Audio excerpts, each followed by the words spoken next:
Hey everyone, and welcome back to the Firefighters podcast, where we seek to develop, inspire, and motivate the world of the emergency services operator through a series of wide-ranging conversations. Now, before we go any further, just hit that rate, follow, or subscribe button on whatever platform you're listening to. It's a key performance indicator for us and helps us reach even more people. Now, here's what we've got for you today. Name's Lee Sims, been roughly in the service now 17 years. Love doing all this fitness type of stuff, love doing the TFA abroad. And here we are at the Firefighter Challenge in Hull 2022. So what was the first challenge you ever did? The first one was tour run in Poland. A couple of lads already do it on the watch, and one of the other lads said, why don't we do it? And we said, yeah, come on, let's go. And I think it was the best thing I ever did, mate. It was brilliant. How old would you have been when you did that? Was it?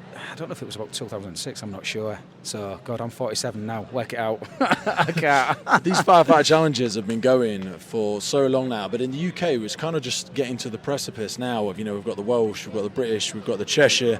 We're really bringing it over here. What sort of stuff were you into before then? Because I've always had sort of sport and social clubs in the fire service, but until that sort of stage in your career, how would you keep sort of in shape? Well, mine was mainly rugby and just PTing. I'm a PT instructor as well, so what I do is just, as we all do, we all like to keep fit for the job. We're proud of the job we do, and physical fitness is a massive part of it.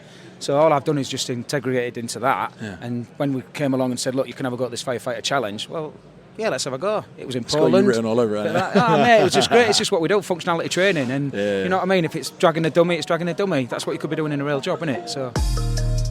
Today's episode was once again brought to you by William Wood Watches. With the tagline, once forgotten, now reborn, every single watch has 100 years of firefighting history in it. They take an original Merryweather brass firefighter's helmet worn by firefighters in Britain in the 1920s and melt it inside every single William Wood watch. All of the craftsmanship is carried out in the heart of London, and they are proud to lock in the legacy of the brave firefighting heroes in every single timepiece. I think one of my favourite things about these watches is the fire hose straps. Now, these have gone from landfill to effectively luxury now. They receive fire hose from a massive amount of fire services from all around the world, which has come to the end of its life. The majority of the fire hose around the world is unfortunately ends in landfill usually. They clean the hose, repurpose it, and sew it into the luxury watch straps themselves. I always wear the red one, but when you get your watch, it comes with a series of different ones you can get. You can explore the full range of upcycled straps on their website, and you can see the link in the episode notes. If you head over to their website, you'll be able to check out the Jubilee, the Triumph, the Valiant, the Bronze, and the Chivalrous. All of those watches are available right there, and you can spread the cost of these over 3 to 6 months interest free. So for the pulse of the fire service right there on your wrist, head over to williamwoodwatches.com and take a look. When you're doing those travel aspects as well, how have you found it sort of meeting people from different countries? Is the fire service the same everywhere? The firefighters that you meet when you're abroad? I think the camaraderie between everybody is absolutely fantastic. As you know yourself, you've been to these places, and you'll meet somebody who you haven't seen for ages, a German guy, and he'll come up to you and he'll just hug you. Yeah. And you're like thinking, wow, he remembers me. And you think, well, of course he does, because we've got on so well. And then you'll go to Gibraltar, the lads from Gibraltar, you see them, and they're just such a cracking set of lads. We like to go and we like to meet them in a bar and have a good drink. But do you know what? At the end of the day, it's serious. We keep fit, and we love it. I love that. So is this your first time organising one yourself? So you've sort of led the spearhead of getting it here, getting it to your service, getting it here where we are today in Hull? Well, come 2020, that was when it was going to happen in Hull, and it was absolutely manic. I thought, how does that process work? So for people because people have seen these and more services want to get involved, give us a little bit behind the scenes. How do people get this to their service? I think basically what they need to do is, especially watching it live, that's a great thing to do. It's the feed is fantastic what you've got now. People can just look at that and think, bloody hell, do you know what? How good would that look in my city? Yeah. And it only has to take just a general firefighter. I'd say general firefighter because we're the front line, we're the meat on the bones, really. They are really the blood of it. You look and you think, God, that'll look great in my city, and that's basically what I did here. Yeah. And it was tight. The course is quite tight, but do you know what? We fitted it in. And yesterday, Hull Pride was on, and this was absolutely buzzing down here. It was really, I don't know if it was luck or whatever, but it just went really well. We always do it last weekend in July, but it went so well with Pride and just the ethos and the morals and the values. It's one of the best atmospheres I've been involved in. Wasn't it? It was great. I just think, as you know, you was there, you was commentating, I was on the cars, just sorting them out. You got the odd moan or two, but do you know what? It just ran so smoothly. We got away with the weather as well. But it just went great. We had a few hiccups earlier on, but that was yesterday. What's it like in service? Do you have to get sort of chief's approval, group managers? Who's helped you on board with all this sort of stuff? Because sometimes it's hard to. Some people are like, oh, is it going to help me get promoted? And you're like, no, you want to do it for the right reasons. But you have had some people down. You had some support. Yeah, I think the thing with the fire brigade is you always get that we always know that person who wants to have that little bit of glory and kind of put his hands up and say, I maybe shouldn't say that, but that does happen. But that happens in every part of the role. That happens in any job, and it does get people far. But it gets recognised. And I think what people do is you just ask them, and the doers. And you ask the right people. And to be honest, my brigade, Chris Blaxall, who's currently our chief fire officer, he's just done actually a sterling role for us. He's been great. He's backed us everywhere, and so has his understudies. They've been fantastic as well. And they've got us where we are, and here we are on the morning of the second day.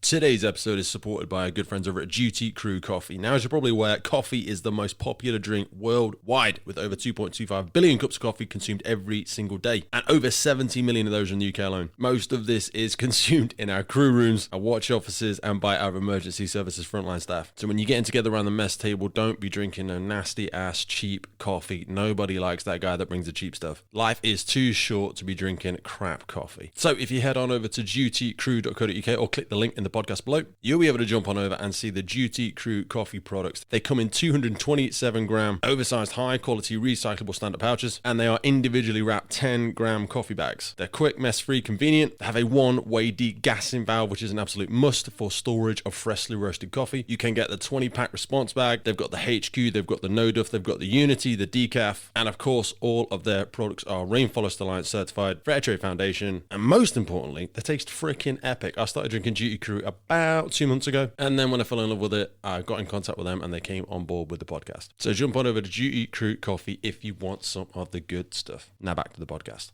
It's good for them to do that, to be fair. And again, could they have done so much more? Yes, but I always say that, look, we're struggling with contaminant stuff, with union stuff, with all of the stuff post Grenfell, with the financial constraints. So for them to give that time, give that support, for me really means a lot, because it'd be so easy for them to say, look, I love what you're doing, Pete, Lee, Tim, whoever, but I just haven't got time for it at the minute. It's not because it's not the best thing in the world, but we've got this serious stuff to deal with. So I think it's great they're doing it. It shows that they still see the fitness and stuff that you're doing. Well, we spoke just before we came on here about leadership. I see what you're doing and things today. Because when we're in the job, people know that some people lead because they're really great at building rapport and really great at building that ethos. Some people lead just with an iron fist and I'm your boss and that's what it's all about. Here, there are no bosses, and the way you've been able to inspire the whole team and get everybody down, they're here because they want to do it. They want to do it for you. They want to do it for the BFC, and it shows what true leadership can do when you pull it together. I think a lot of it as well is I think it's the way you conduct yourself. I think I've got a bit of respect in the job. I know a lot of lads. They know what we do. They've seen the videos how we train. They all think we're absolutely bloody barmy. But do you know what? They come here and they watch us and they think, Jesus Christ, these lads are actually serious, and I think they're quite envious when they watch us, and you ask them and you say to them, well, I won't be able to do that. Well, actually, no, you can. Get your boots on. It's 3 to 4 minutes. But I've seen you change gears as well. I've seen, yes, you interact with all the yellow team. We've got some guys, some girls, some young children here. But then also you step onto the course and I see your command presence. And then I see you stepping in with the council, stepping in with the charities. That's what I see in great leaders like yourself, is because you have that spectrum where you're you're able to interact with people in their 70s and their 80s, build those soft skills. And then you're able to come straight back to those hardcore 19-year-old firefighters we've got here and bring your command presence into this.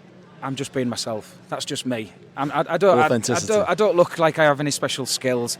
I just feel I can get on with anybody, and I try to put that across to people because I'm not a shy person, but I'll always tell people how I feel, and I think that's the right way. I'm not hiding behind any rocks. I am what I am. If you like it, you like it. If you don't, well, lump it, in other words. But no, I'm just, So we're going to put the link to the YouTube stuff in the comments below this so people can have a look. But for people that haven't yet seen sort of the ongoings of day one, we're still here at the beginning of day two. What happened yesterday? What was some of the good, the bad, the ugly? Nobody got injured, which is good. Well, I mean, from the start, I was here at 7 o'clock. It just seemed like manic. All action stations. Yourself, you turned up. There was everybody here. People was looking around. There was a lot of people stood around, which I hate hands in pockets. I can't stand guys, that. there's something to do. I can't stand that, and I just think people don't turn up if you're going to put hands in pockets. But then that's the same with everything. Not everybody knows what to do. But to be honest, the course got put out. It just clicked into place. All the volunteers seem to know what they was doing, which is good because there's some from previous years, which is really good. That's a big help. The big help is what you got people, what you're bringing forward. So I helped put the tower up this year. I know roughly what the tower goes like. So I've said to the lads, look, next year, Manchester, give us a shout. Yeah. The more the merrier if we can get people on board. People need that. These guys and girls, Mickey, Rob, all the team, they've been doing this for years. Yeah, but yesterday, just to be in my own city of Hull and watching the amount of people on the sidelines watching and cheering and shouting was just absolutely fantastic. I don't think anything went wrong. There was the odd little thing. Somebody moaned the cars was going too slow. I guarantee it wasn't going too slow because I'm the one who was on them cars, and I was basically making sure everything was done exactly the same. And me and John Gregory used them head to head, and they seemed to move slick enough. Oh, mate, they went all right. There's more technique going on, more operator error. I think maybe a little bit. I think everybody has their own technique, and it is tough. You've just run up 6 flights of stairs and hauled up a bloody hose, for God's sake. So to come down and hit a stupid piece of metal with a hammer, a plastic hammer like that. It is tough. So, but no, I think yesterday was fantastic. I was absolutely tired by the end of it. Yeah, man. And here we are for round 2 today. But I think it's going to be a nice day. We've got some savage competitors today. We've got some incredible women are coming out and doing their best today. Yeah, and I think it's the best looking guys' day today as well. So that's us over 45. I really feel inspired. I think we've got Gary Chamberlain. Is he 66? I mean, wow, look at that, mate. If that's not inspiration. Literally twice my age. Well, again, I'm like, that for me, the long-term health goal for me now is just try and stay fit and healthy as I am now. This is what people should be listening to this. Firefighters who are up and coming. Yeah. And if somebody's doing it at 66, anybody can do it. But at 66, man, that's dedication. Yeah. And hopefully, I'm 47, and hopefully I'll be 66 doing it. For people like myself and people in my generation, it's very likely we're going to still be working in the job when we're 65. Oh, yeah, definitely. So those small decisions that compound on all those marginal gains, like how am I conducting myself, what are my behavioural habits, what are my fitness habits, what am I eating, what are my drinking habits, all of those, when you extrapolate them across the next 30 years, they're going to make the big difference. It's a big difference, mate. So when you see those people in their 60s still competing in this, think about all those 1,000 small decisions, though, I think. Yeah, and them little changes now in your health statistics and everything, it does make a difference later on. The Firefighters Podcast is a global podcast seeking to develop, inspire and motivate the world of the emergency services operators. Through a series of wide-ranging conversations celebrating those within our sector, we seek to encourage and support this incredible group of people. It's brought to you by myself, operational firefighter Pete Wakefield, and I speak with individuals from all walks of life who I sincerely believe can add value to or develop those who have chosen this life path. Please support your emergency services wherever you are in the world, and thank you for listening.